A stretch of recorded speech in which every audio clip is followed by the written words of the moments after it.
इस audio book summary में आपका स्वागत है। अध्याय 1, भावनाओं को समझना। भावनाएं हमारे जीवन का एक महत्वपूर्ण हिस्सा है, लेकिन अधिकतर लोग उन्हें नियंत्रित करने के बजाय उनके वश में आ जाते हैं। ये अध्याय बताता है कि भावनाएं स्वाभाविक होती है और उन्हें दबाने की बजाय समझना जरूरी है। जब हम किसी अनुभव या विचार पर ध्यान देते हैं, तो हमारी भावनाएं उससे प्रभावित होती है। ये अध्याय समझाने की कोशिश करता है कि हम नकारात्मक भावनाओं से क्यों जूझते हैं। हमारी भावनाएं हमारे विश्वासों, अनुभवों और सोचने के तरीकों से उत्पन्न होती है। जब हम किसी चीज को अच्छा या बुरा ठहराते हैं, तो हमारी भावनाएं उसी के अनुरूप प्रतिक्रिया देती है। इसलिए हमें यह समझने की जरूरत है कि हमारी भावनाएं हमारे नियंत्रण में हो सकती हैं, यदि हम उन्हें सही तरीके से समझें। मुख्य संदेश यही है कि भावनाएं हमारी दुश्मन नहीं, बल्कि हमारे मार्गदर्शक हो सकती है। अध्याय 2, आपकी भावनाएं कहां से आती हैं? इस अध्याय में बताया गया है कि हमारी भावनाएं अचानक पैदा नहीं होती, बल्कि वे हमारे विचारों और मान्यताओं का परिणाम होती है। जब हम किसी स्थिति की व्याख्या करते हैं, तो हमारा मस्तिष्क उसके आधार पर भावनाएं उत्पन्न करता है। उदाहरण के लिए, अगर कोई हमें नजरअंदाज करे, तो हमारी व्याख्या के अनुसार हम अपमानित, क्रोधित या उदास महसूस कर सकते हैं। हमारी भावनाएं मुख्य रूप से 3 चीजों से प्रभावित होती है: हमारा अतीत, हमारी वर्तमान धारणाएं और भविष्य की आशंकाएं। अक्सर हम बिना सोचे समझे अपने विचारों को सच मान लेते हैं, जिससे नकारात्मक भावनाएं जन्म लेती हैं। इस अध्याय का मुख्य संदेश यह है कि भावनाओं पर काबू पाने के लिए हमें अपनी सोच की प्रक्रिया को समझना होगा। जब हम अपने विचारों को पहचानकर सही व्याख्या करना सीख जाते हैं, तो हम अपनी भावनाओं को बेहतर ढंग से नियंत्रित कर सकते हैं। अध्याय 3, अपनी भावनाओं को नियंत्रित करने की शक्ति। ये अध्याय बताता है कि हम अपनी भावनाओं के गुलाम नहीं हैं, हम उन्हें नियंत्रित कर सकते हैं।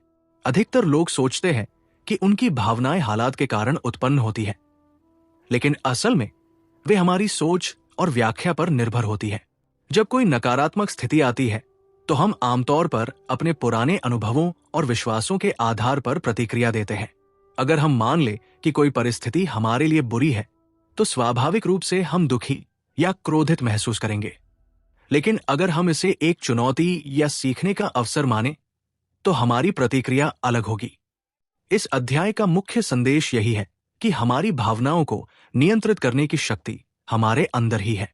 अगर हम अपनी सोच को बदलना सीख लें, तो हम नकारात्मक भावनाओं से बच सकते हैं और अपने जीवन को अधिक सकारात्मक और संतुलित बना सकते हैं। अध्याय 4, अपने विचारों को चुनौती देना। इस अध्याय में बताया गया है कि हमारी भावनाएं हमारे विचारों से पैदा होती है, लेकिन हमारे सभी विचार सच नहीं होते।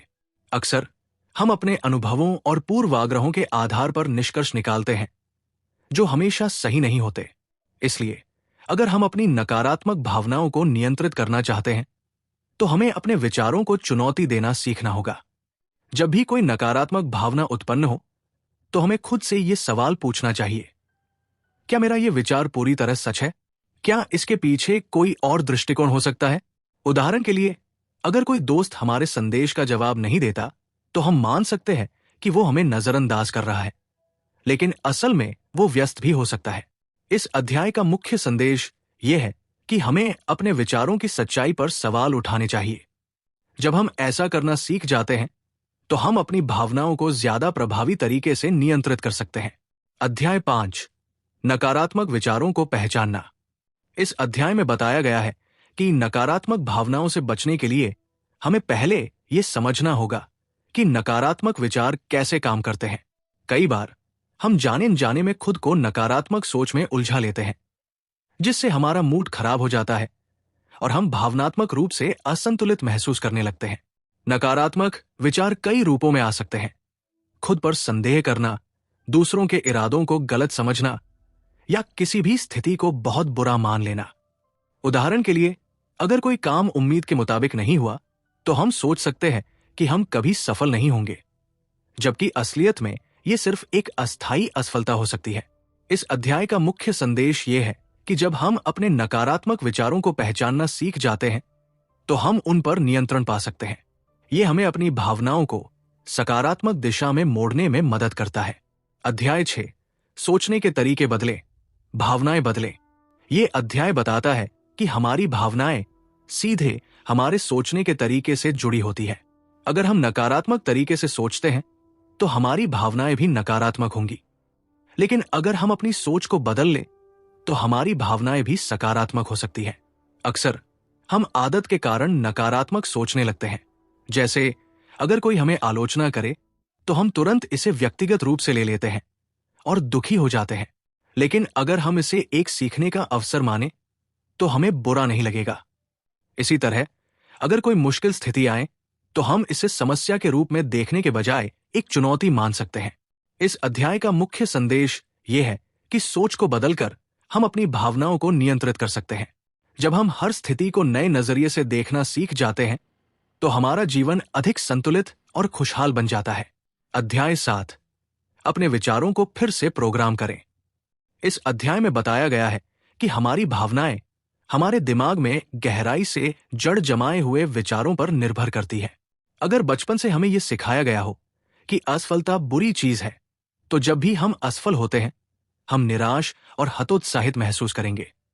लेकिन अगर हम अपने दिमाग को नए तरीके से प्रोग्राम करें और असफलता को सीखने का अवसर माने तो हमारी भावनाएं भी सकारात्मक हो सकती है।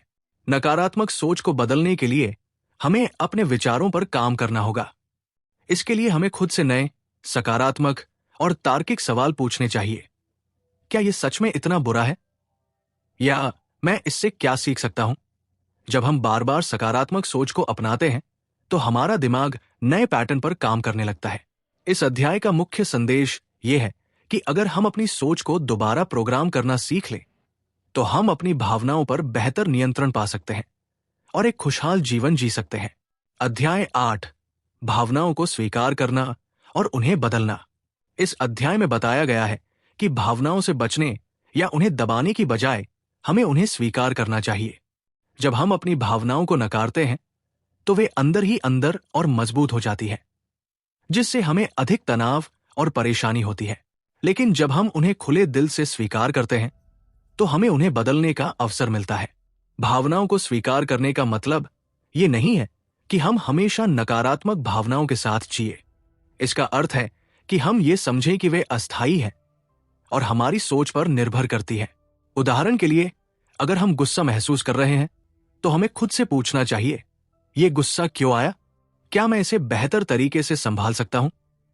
इस अध्याय का मुख्य संदेश यह है कि जब हम अपनी भावनाओं को स्वीकार करना और समझना सीख जाते हैं तो हम उन्हें सकारात्मक दिशा में बदल सकते हैं और अधिक संतुलित जीवन जी सकते हैं। अध्याय 9, अपने ट्रिगर्स को पहचानें। इस अध्याय में बताया गया है कि हमारी नकारात्मक भावनाएं अक्सर कुछ खास परिस्थितियों या घटनाओं से जुड़ी होती है, जिन्हें ट्रिगर्स कहा जाता है। जब हम इन ट्रिगर्स को पहचान लेते हैं तो हम अपनी भावनाओं को बेहतर तरीके से नियंत्रित कर सकते हैं। ट्रिगर्स किसी भी रूप में हो सकते हैं, कोई व्यक्ति, कोई विशेष शब्द, कोई पुरानी याद या कोई स्थिति। उदाहरण के लिए, अगर बचपन में किसी ने हमें बार बार आलोचना की हो तो बड़े होने पर भी जब कोई हमारी आलोचना करता है तो हमें गुस्सा या दुख महसूस हो सकता है। लेकिन अगर हम समझ लें कि यह सिर्फ एक पुराना ट्रिगर है तो हम अपनी प्रतिक्रिया को नियंत्रित कर सकते हैं।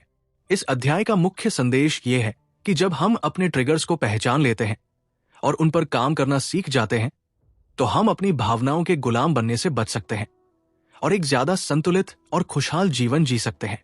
अध्याय 10, भावनाओं और कार्यों के बीच अंतर समझें। इस अध्याय में बताया गया है कि हमारी भावनाएं और हमारे कार्य दो अलग चीजें हैं। अक्सर लोग सोचते हैं कि अगर वे गुस्सा, दुखी या निराश महसूस कर रहे हैं तो उन्हें उसी के अनुसार कार्य करना होगा। लेकिन सच ये है कि हम अपनी भावनाओं को महसूस कर सकते हैं बिना उनके आधार पर प्रतिक्रिया दिए। उदाहरण के लिए, अगर कोई हमें गुस्सा दिलाए तो हमें तुरंत चिल्लाने या प्रतिक्रिया देने की जरूरत नहीं है। हम रुककर सोच सकते हैं, क्या इस पर गुस्सा करना सही रहेगा? क्या कोई और तरीका है इस स्थिति को संभालने का? जब हम अपनी भावनाओं और कार्यों को अलग करना सीख जाते हैं तो हम ज्यादा परिपक्व और समझदार निर्णय ले पाते हैं। इस अध्याय का मुख्य संदेश यह है कि हमारी भावनाएं हमें नियंत्रित नहीं कर सकती, जब तक कि हम उन्हें खुद अपने कार्यों पर हावी न होने दें। भावनाओं को पहचाने, लेकिन सोच समझ कर ही प्रतिक्रिया दे। अध्याय 11, अपनी भावनाओं की जिम्मेदारी ले। ये अध्याय हमें सिखाता है कि हमारी भावनाओं की जिम्मेदारी किसी और की नहीं, बल्कि हमारी खुद की है। कई बार हम दूसरों को अपनी भावनाओं के लिए दोष देते हैं, जैसे उसने मुझे गुस्सा दिलाया या उसकी वजह से मैं दुखी हूं। लेकिन सच ये है कि हमारी भावनाएं हमारी सोच और दृष्टिकोण पर निर्भर करती है, न कि किसी और के कार्यों पर। अगर कोई हमें आलोचना करता है तो हम इसे व्यक्तिगत अपमान की तरह ले सकते हैं या इसे एक सुधार का अवसर मान सकते हैं। हमारे पास हमेशा ये चुनाव होता है कि हम किसी स्थिति पर कैसे प्रतिक्रिया दें। जब हम ये स्वीकार कर लेते हैं कि हमारी भावनाओं की जिम्मेदारी हमारी अपनी है, तो हम ज्यादा संतुलित और आत्मनिर्भर बन जाते हैं। इस अध्याय का मुख्य संदेश ये है कि जब हम अपनी भावनाओं की जिम्मेदारी खुद लेना शुरू कर देते हैं, तो हम बाहरी परिस्थितियों से प्रभावित हुए बिना एक खुशहाल और शांतिपूर्ण जीवन जी सकते हैं। अध्याय 12, अपनी भावनाओं को नियंत्रित करने के लिए माइंडफुलनेस अपनाएं। इस अध्याय में बताया गया है कि माइंडफुलनेस, सचेत रहना, हमारी भावनाओं को नियंत्रित करने का एक प्रभावी तरीका है। जब हम माइंडफुल होते हैं तो हम अपने विचारों और भावनाओं को बिना जज किए सिर्फ एक पर्यवेक्षक की तरह देखते हैं, जिससे हमें भावनात्मक संतुलन बनाए रखने में मदद मिलती है। अक्सर जब हम गुस्सा या दुख महसूस करते हैं तो हम उन भावनाओं में पूरी तरह डूब जाते हैं और त्वरित प्रतिक्रिया देते हैं। लेकिन माइंडफुलनेस हमें सिखाती है कि रुकें, गहरी सांस लें और अपनी भावनाओं को एक बाहरी पर्यवेक्षक की तरह देखें। इससे हम भावनाओं के प्रभाव में बहने के बजाय सही निर्णय ले सकते हैं। इस अध्याय का मुख्य संदेश यह है कि अगर हम अपने वर्तमान क्षण में सचेत रहना सीख जाएं, तो हम अपनी भावनाओं पर बेहतर नियंत्रण पा सकते हैं और मानसिक शांति प्राप्त कर सकते हैं। अध्याय 13, अपने दिमाग को सकारात्मक दिशा में प्रशिक्षित करें। यह अध्याय हमें सिखाता है कि हमारा दिमाग एक मांसपेशी की तरह होता है, जिसे सही तरीके से प्रशिक्षित किया जाए तो ये नकारात्मकता से बाहर निकलकर सकारात्मक सोच विकसित कर सकता है। हमारी भावनाएं हमारी आदतों और सोचने के तरीकों से प्रभावित होती है। अगर हम हमेशा नकारात्मकता पर ध्यान देंगे तो हमारा दिमाग उसी दिशा में काम करेगा। लेकिन अगर हम सकारात्मकता को अपनाएंगे तो हमारी भावनाएं भी बेहतर होंगी।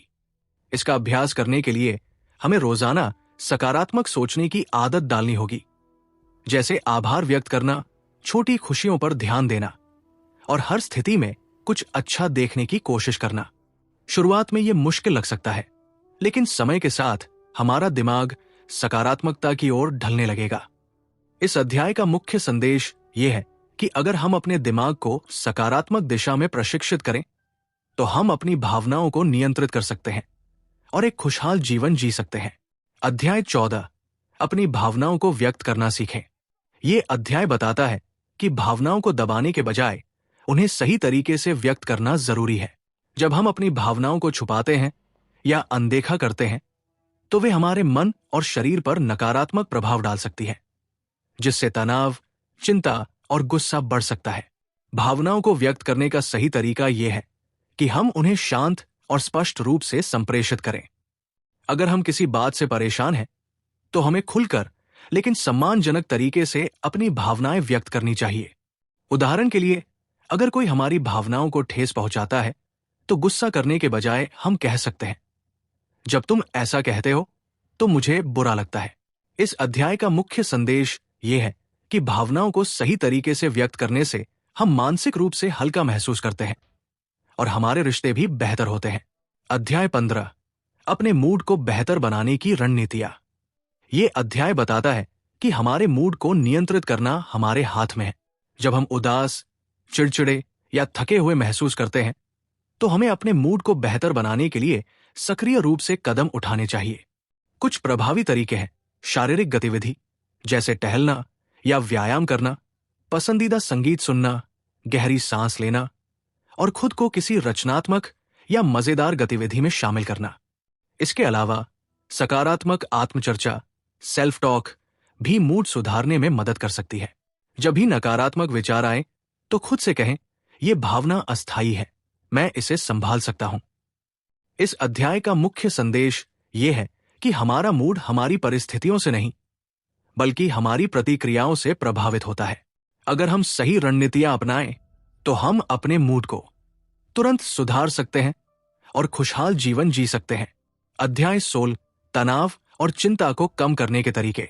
इस अध्याय में बताया गया है कि तनाव और चिंता हमारे जीवन का हिस्सा है, लेकिन हम इन्हें प्रभावी तरीकों से नियंत्रित कर सकते हैं। जब हम तनाव में होते हैं तो हमारा दिमाग बार बार नकारात्मक विचारों में उलझ जाता है, जिससे चिंता और बढ़ जाती है। तनाव को कम करने के लिए गहरी सांस लेना, ध्यान, मेडिटेशन करना और अपने विचारों को एक कागज पर लिखना बहुत कारगर हो सकता है। जब हम अपनी चिंताओं को लिखते हैं तो वे हमें कम भारी लगने लगती है। इसके अलावा हमें अपनी दिनचर्या में आरामदायक गतिविधियां शामिल करनी चाहिए, जैसे पढ़ना, संगीत सुनना या टहलना। इस अध्याय का मुख्य संदेश ये है कि अगर हम तनाव और चिंता से निपटने के सही तरीके सीख लें तो हम मानसिक रूप से शांत और मजबूत बन सकते हैं, जिससे हमारा जीवन अधिक संतुलित और खुशहाल होगा। अध्याय 17 अपने भीतर की आलोचना को शांत करें। यह अध्याय बताता है कि हमारा सबसे बड़ा आलोचक अक्सर हमारा खुद का दिमाग होता है। जब हम गलतियां करते हैं या असफल होते हैं तो हमारा मन हमें बार बार ये याद दिलाता है और खुद को कमजोर महसूस कराता है। ये नकारात्मक आत्मचर्चा, सेल्फ टॉक, हमारे आत्मविश्वास को कमजोर कर सकती है। अपने भीतर के आलोचक को शांत करने के लिए हमें अपनी सोच को बदलना होगा। जब भी मन में कोई नकारात्मक विचार आए तो हमें खुद से ये पूछना चाहिए, क्या यह सच है? क्या मैं खुद से बहुत कठोर हो रहा हूं? हमें खुद से वैसे ही बात करनी चाहिए जैसे हम अपने किसी अच्छे दोस्त से करेंगे, दया और समझदारी के साथ। इस अध्याय का मुख्य संदेश यह है कि अगर हम अपने भीतर की आलोचना को नियंत्रित करना सीख लें और खुद को प्रोत्साहित करें तो हम अधिक आत्मविश्वासी और खुशहाल जीवन जी सकते हैं। अध्याय 18 अतीत को स्वीकार करें और आगे बढ़ें। यह अध्याय बताता है कि अतीत को पकड़कर रखने से हमारी भावनाएं प्रभावित होती हैं और हम आगे बढ़ने में असमर्थ हो जाते हैं।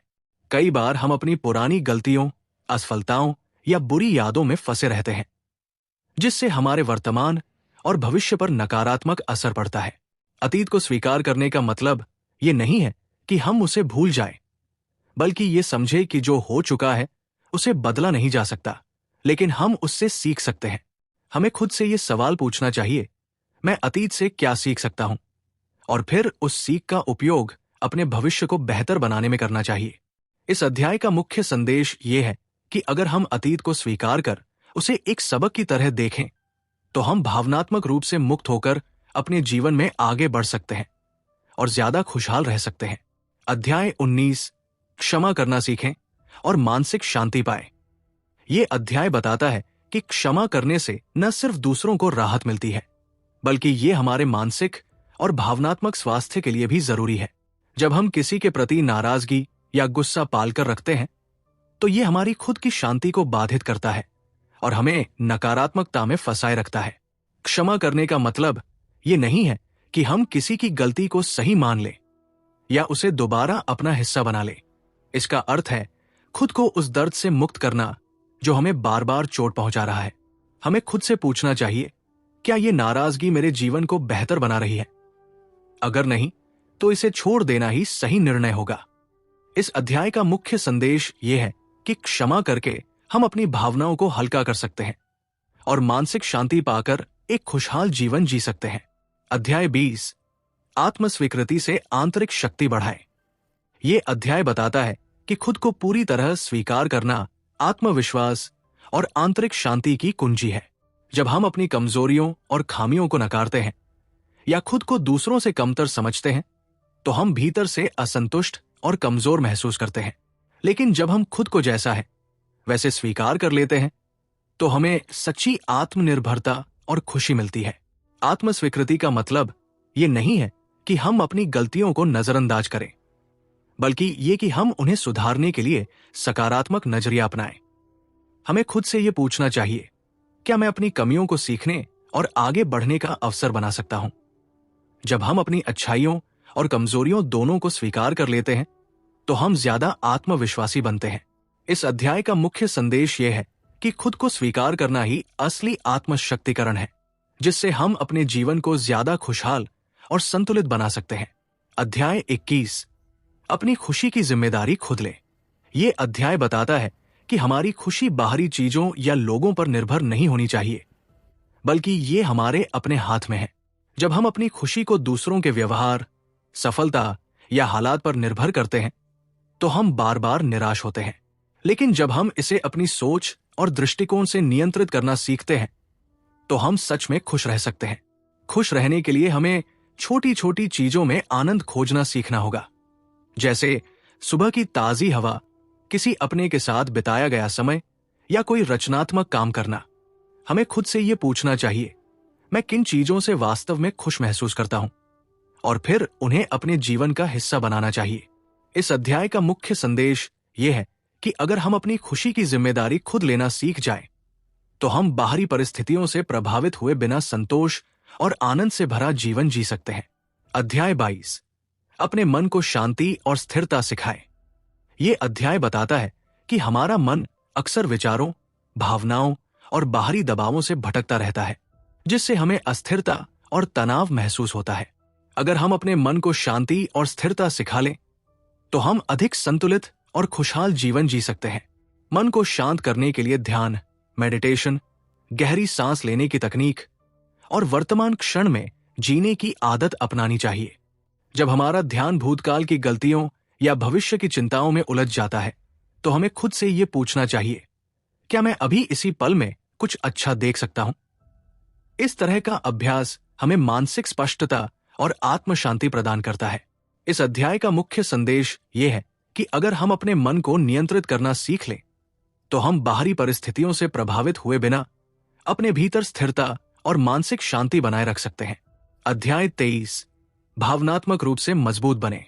ये अध्याय सिखाता है कि भावनात्मक मजबूती का मतलब ये नहीं है कि हम कभी दुखी या परेशान न हों, बल्कि ये कि हम कठिनाइयों का सामना कर सकें और उनसे उबरने की क्षमता विकसित करें।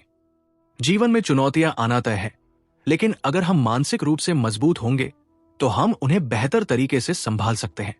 भावनात्मक रूप से मजबूत बनने के लिए हमें नकारात्मक परिस्थितियों को सीखने के अवसर की तरह देखना चाहिए, आत्मनियंत्रण विकसित करना चाहिए और धैर्य बनाए रखना चाहिए। जब कोई कठिनाई आए, तो खुद से पूछें, इससे मुझे क्या सीखने को मिल सकता है? यह सोच हमें हर परिस्थिति में आगे बढ़ने की ताकत देती है। इस अध्याय का मुख्य संदेश यह है कि भावनात्मक मजबूती हमें जीवन के उतार चढ़ाव से डरने के बजाय उन्हें स्वीकार करने और उनसे सीखने की क्षमता देती है, जिससे हम अधिक आत्मनिर्भर और खुशहाल बन सकते हैं। अध्याय 24, जीवन में संतुलन बनाए रखें। यह अध्याय बताता है कि एक खुशहाल और सफल जीवन के लिए संतुलन बनाए रखना जरूरी है। जब हम सिर्फ काम, जिम्मेदारियों या दूसरों की जरूरतों में उलझे रहते हैं और खुद की भावनात्मक जरूरतों को नजरअंदाज करते हैं, तो हमारा मानसिक और शारीरिक स्वास्थ्य प्रभावित होने लगता है। संतुलन बनाए रखने के लिए हमें अपने व्यक्तिगत जीवन, करियर, रिश्तों और आत्म देखभाल के बीच एक सही तालमेल बिठाना होगा। हमें यह सुनिश्चित करना चाहिए कि हम अपने लिए भी समय निकालें, चाहे वो कोई शौक हो, ध्यान, मेडिटेशन हो या सिर्फ आराम करने का समय। जब हम संतुलन में होते हैं, तो हम अधिक ऊर्जावान और खुश महसूस करते हैं। इस अध्याय का मुख्य संदेश यह है कि अगर हम अपने जीवन के हर पहलू को संतुलित रखना सीख जाएं, तो हम भावनात्मक स्थिरता, मानसिक शांति और संपूर्ण खुशी प्राप्त कर सकते हैं। अध्याय 25, अपने जीवन का नियंत्रण खुद संभालें। यह अध्याय बताता है कि हमारा जीवन हमारे अपने फैसलों और प्रतिक्रियाओं पर निर्भर करता है, न कि बाहरी परिस्थितियों या दूसरों के व्यवहार पर।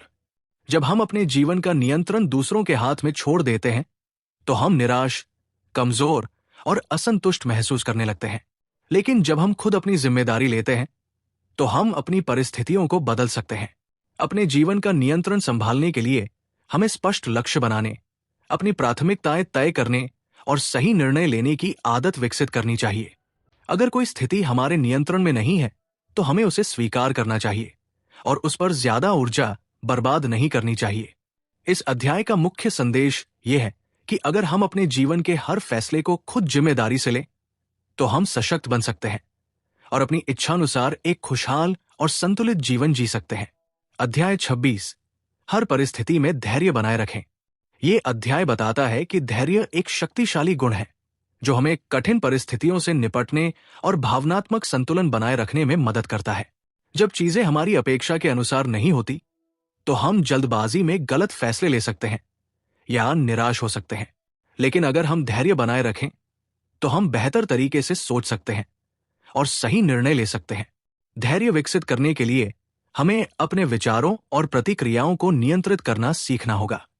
जब भी हमें गुस्सा या हताशा महसूस हो तो एक गहरी सांस लें और खुद से पूछें, क्या यह स्थायी समस्या है या यह भी समय के साथ बदल जाएगी? ये सोच हमें शांत और सकारात्मक रहने में मदद करती है। इस अध्याय का मुख्य संदेश ये है कि अगर हम हर परिस्थिति में धैर्य बनाए रखें तो हम न केवल मानसिक रूप से मजबूत बनेंगे बल्कि जीवन में सही निर्णय लेने की क्षमता भी विकसित करेंगे।